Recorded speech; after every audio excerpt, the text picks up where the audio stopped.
reenactment of the Battle of Bosworth, what it might have looked like. Richard, Brown, and on the horse, charges. He was actually betrayed. There were two brothers, Stanley brothers, who controlled two wings of armies. One of them was fighting for Henry Tudor, the other was fighting for Richard. The one that fought for Henry Tudor went into the battle. The one that fought for Richard decided he didn't want to. And so Richard was betrayed right then and there. And so he took matters into his own hands and charged, trying to kill Henry Tudor himself. He's charging. He is knocked off his horse. He is attacked by some of the men supporting Henry, and he is killed. Here is a fanciful picture of Lord Stanley presenting the crown off the head of Richard to Henry Tudor.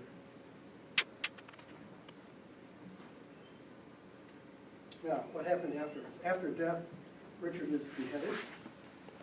His body is tied to a horse and ridden to Leicester. His body is put on display in the Cathedral of Leicester for a week. That was what they did to show that this guy was dead. Want to come see him? Here he is. And then he was finally dumped in a grave in the Abbey of Leicester. So, is this Richard? Or is this somebody else? This is really Richard. Well, what are some of the signs you have to look for? If you look at the historical record, they say he was a crookback, which they said he had a bent arm. They say he was born with long hair, which was supposed to be very mysterious and bad. They said he was in his mother's womb for 2 years, which also meant he was a very bad person. And of course we have to ask, is this Tudor propaganda? And of course it was. It was propaganda to make Richard look bad. Is this happening in politics today? No, not a chance. Not a chance, not a chance. We don't vilify anybody, do we? I'm not going to get into modern politics. Everybody knows what's happening in that. Just grab your birth certificate and keep it. Then there's the idea of the divine king concept. That was still around at the time. The divine king concept was that God had put this individual on the throne. He was God's representative on the throne in that country. But at the same time, because he was God's representative and divinely chosen by God, he also had to be in perfect health. And so vilifying him by saying he had a crookback, which he actually did, et cetera, would make him look like an inappropriate person to be king. He may have been born in England with a birth certificate, but he didn't have some of the other characteristics. What about crookback? Yes. Bent arm? No. Born with long hair? Who knows? 2 years in his mother's womb? Probably not. Tudor propaganda? Lots of it. By the way, Shakespeare is again was a real propagandist for the Tudors and for the throne of England. For instance, the play Macbeth is all about how Macbeth is such a bad person, et cetera, et cetera. If you look at it from a Scottish point of view, Macbeth was fighting for Scottish independence, and the heroes of the story are the English and the puppets that the English put on the Scottish throne, Malcolm and his father Duncan. That's why it's a bad luck play. That's why they call it a Scottish play instead of Macbeth. It's just a filthy lie, as they say in Scotland. What about other forms of identifying the individual? Number one, facial reconstruction. Number two, DNA. These are two tools that we can use. Facial reconstruction is not new, but we have new methods of using it. And DNA is possible too. Let's look at facial reconstruction. First, we used to do it with clay, etc. Now we do it with computers.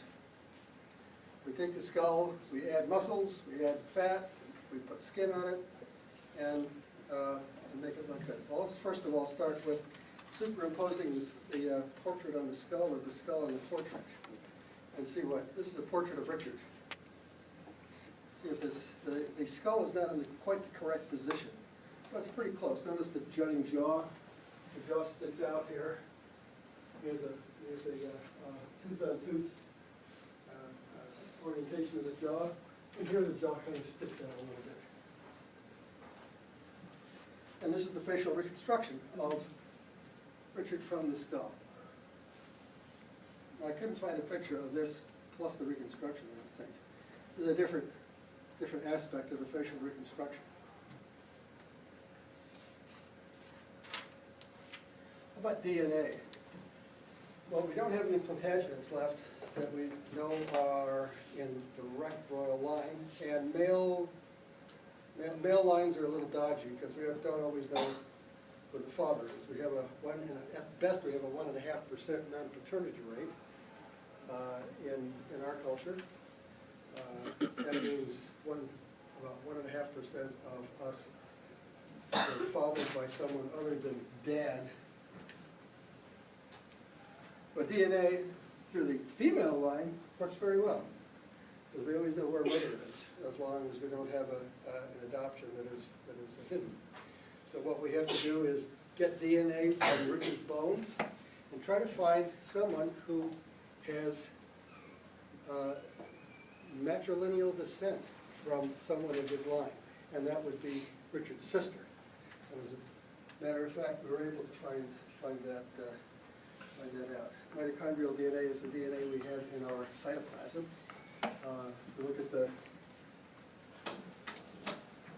size of the egg, an ovum, human ovum, and the size of the sperm. Sperm is just sort of a nucleus with a motor on it. And then it gets in then it joins up with that. But there's almost no cytoplasm here, and there's almost no mitochondria. There is a little bit, but not much. But this is loaded with mitochondria, the ovum. And so we can follow the female lines pretty easily.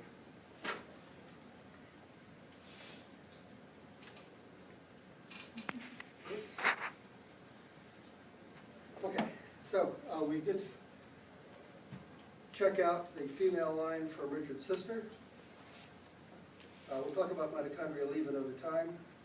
And we found someone who is descended from Richard's sister, and it's a Canadian cabinet maker by the name of Michael Ibsen. And this is Michael Ibsen in his work spot. The sample is taken. TV, they just do a quick in and out. That doesn't work. And there's the anthropologist, the geneticist with him, and it's a match. So, Michael Ibsen, who is theoretically descended from Richard's sister, does have exactly the same mitochondrial DNA as the king. And so we can say that they are indeed distant cousins, so they are side by side, sort of. And it's declared that this is Richard III. And the Leicester newspaper declares that we have the return of the king, and eventually they placed this plaque at the car park. This is the Cork and Display car park, please place the ticket machine, no burying at Fort Morris. They've had enough. And that is it.